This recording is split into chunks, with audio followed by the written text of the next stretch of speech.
The lobby of the Orion Towers business complex was still shaking off the quiet of early morning when Maya Harris walked through its glass doors carrying nothing more than a canvas tote bag and a cluster of old keys that clicked softly with each step.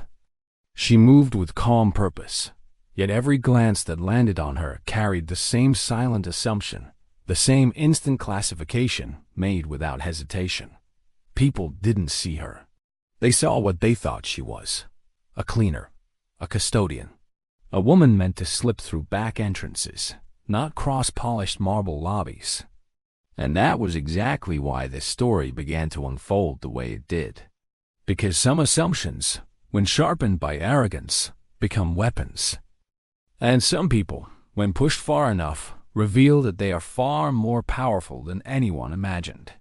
Before I tell you what happened next, I want to turn to you. Yes, you watching this right now. Who are you? From what city or country are you tuning in? Drop it in the comments so we know where our community is growing. And if you enjoy stories where justice hits harder than anyone expects, make sure to subscribe and hit the like button so you don't miss the next one. Now, back to Maya. As she walked across the lobby, a man stepped directly into her path. Ethan Brock, the newly hired property manager of Orion Towers, hyper-polished from head to toe and carrying himself as if the entire building was a stage and he was its star performer. He gave Maya a quick glance, eyebrows rising with immediate judgment, and lifted a hand to stop her as if shooing away a stray. His voice came out sharp, condescending, and far too loud for the quiet of the morning. He told her that cleaning staff needed to use the service entrance, not the front lobby reserved for actual tenants and employees. The people nearby froze. Some exchanged glances. Others simply watched, phones half out, sensing the tension of something they couldn't yet define. Maya responded with patience, her tone calm and steady as she explained she needed to reach the offices upstairs for a scheduled meeting. Ethan didn't bother hiding his disbelief. He chuckled under his breath and lectured her about building protocols, implying she must be confused, lost, or simply ignoring instructions meant for people like her. She tried again, repeating that she had business in the executive suite. Instead of listening, he took her by the elbow, not hard, but firmly enough to send a chilling message, and steered her toward the side hallway, insisting she stop disrupting the flow of the lobby. Employees looked on with discomfort. A few started whispering, questioning why he was treating her with such hostility. But Ethan sensed none of that. He was too busy reveling in what he believed was his authority, too satisfied with controlling someone he assumed was beneath him. Maya finally pulled her arm away. Her voice remained even, but there was steel in it now. She told Ethan she needed no escort and asked him to simply allow her to proceed.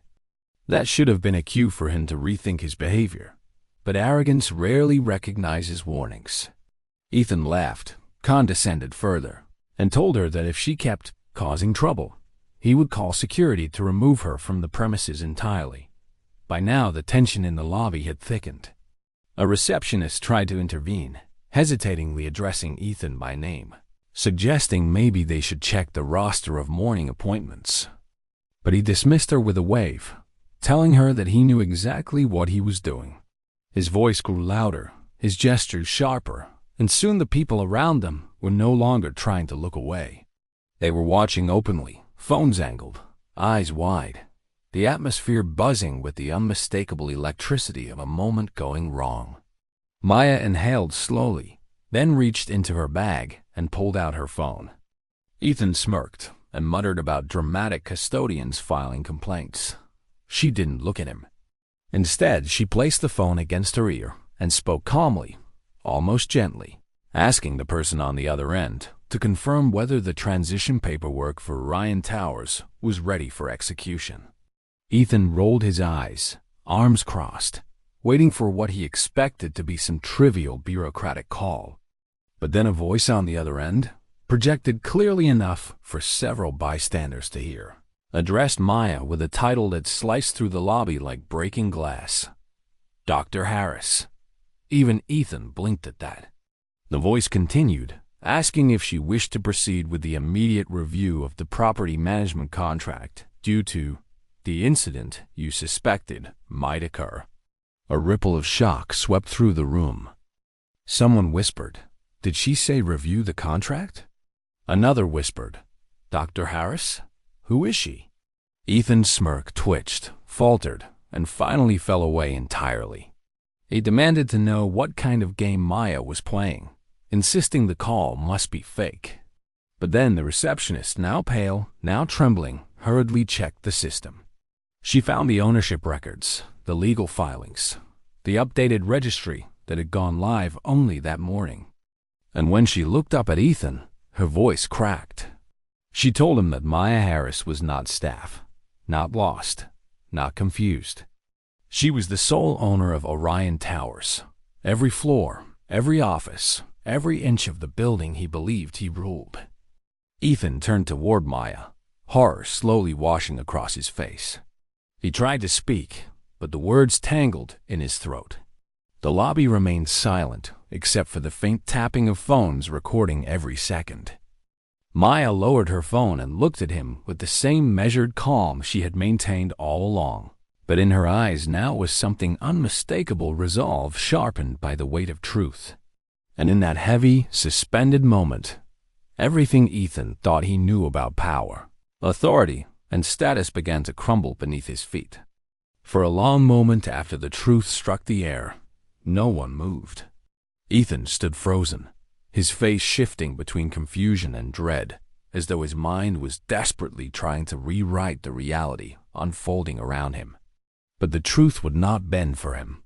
Maya Harris, the woman he had just humiliated, dismissed, and physically redirected, was the owner of the very building he had claimed to protect from people like her. And now that truth began to reshape the room. The receptionist stepped back, avoiding eye contact with Ethan, while the lobby guests stared in stunned silence. Ethan tried to regain his composure, stammering that there must be some sort of misunderstanding, that she couldn't possibly be the new owner, because if she were, he would have known. Maya simply told him that ownership changes aren't to broadcast to managers who haven't yet passed their probationary review, that his clearance level wasn't high enough, and that his behavior this morning had confirmed exactly why such information wasn't entrusted to him. He swallowed hard, his throat visibly bobbing, and tried to force a smile that never fully formed. He began apologizing with desperate politeness, insisting he hadn't meant to offend, that she had simply caught him off guard, that the situation had been unclear. He told her she looked like a cleaner because she carried keys. She asked him why a woman carrying keys suggested custodial work to him. His mouth opened, then closed again. Someone near the lounge whispered, "He dug his own grave." That comment landed squarely in the heavy air. Before Ethan could attempt another excuse, 3 people in suits entered the lobby, representatives from the property management company. They approached Maya with deep respect and turned to Ethan with the kind of expression usually reserved for lost causes. One of them, a senior operations officer, informed Ethan that his conduct that morning had triggered the emergency review protocols. It didn't matter that it hadn't yet reached the board. The recordings circulating among tenants were enough. Effective immediately, he was suspended pending formal termination. Ethan looked around wildly, begging anyone to support him, but no one stepped forward. Not one? He turned to Maya at last, his voice cracking as he pleaded that he had worked hard, that he hadn't meant harm, that he deserved another chance. Maya listened without interrupting. When he finished, she told him the truth he refused to see, that the problem wasn't a single moment but the mindset behind it. A mindset that judged worth by appearances, by skin color, by assumptions about a person's role. She told him the building deserved better. The people inside it deserved better. And that leadership built on arrogance crumbled far too easily. With that, security escorted Ethan out, his protests echoing faintly until the door shut. A strange quiet took over the lobby. A quiet full of disbelief, awe, and a dawning sense of change. Maya turned to the employees who remained, thanking the receptionist for trying to intervene earlier and assuring her she wasn't at fault. She then gathered the staff and asked them to share their honest concerns about the building as previous management.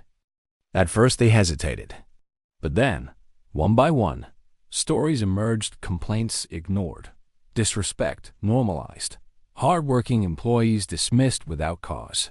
Maya listened to every voice. And when they finished, she announced a list of reforms to restore fairness and dignity. New training, new reporting channels, new protections, new expectations. No more silence, no more fear. The room filled with something that hadn't been felt there in years. Hope. Later, when Maya finally walked toward the private elevator leading to the top floor owner's suite, people stepped aside with gratitude rather than judgment. Before she entered the elevator, she turned back to them and said that respect was not a courtesy, but a foundation. And that buildings don't fail because of structure. They fail because of the people trusted to run them. Her words stayed with everyone long after the doors closed behind her. And for those who witnessed what happened that morning, the lesson became unforgettable. Never assume someone's worth based on how you've decided to see them. Because sometimes the person you look down on is the one who stands above you in every way that matters. Thank you for listening to this story. If you want more powerful tales where justice arrives exactly when needed, make sure you resubscribe to the channel and hit the like button so this video reaches more people who need to hear it.